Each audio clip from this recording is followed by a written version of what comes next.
கொடுத்திருக்கிற gaseous equilibria அந்த reactionsல இருந்து required equationக்கான equilibrium constant calculate பண்ண சொல்லியிருக்காங்க.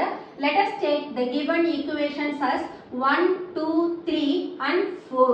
The equilibrium constant of the required equation is as a result of the product of equilibrium constant of the given gaseous equilibria. AB3 நமக்கு first equationல product sideல இருக்கு, fourth equationல AB3 reactant sideல இருக்கு.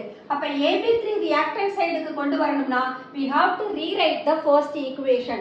Rewrite பண்ற போது equilibrium constant அதோட reciprocal எடுத்துக்கும். So let us write.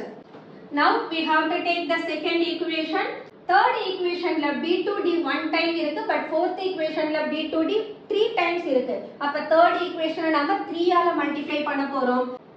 By that time the K3 it takes its cubic form. Find A2 cancel, 3B2 cancel.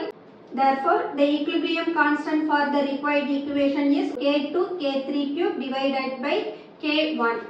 Third equation க்கு நம்ம equilibrium constant இப்படி தான் represent பண்ணுவோம். இத 3 ஆல multiply பண்ற போது இவங்க எல்லாரும் 3 times, இது 3/2 னு மாறும். respective equilibrium constantம் cubic power எடுத்துக்கும். உங்களுக்கு இந்த வீடியோ பிடிச்சிருந்ததுனா லைக் பண்ணுங்க, ஷேர் பண்ணுங்க, கமெண்ட் பண்ணுங்க, subscribe பண்ணுங்க. Thank you.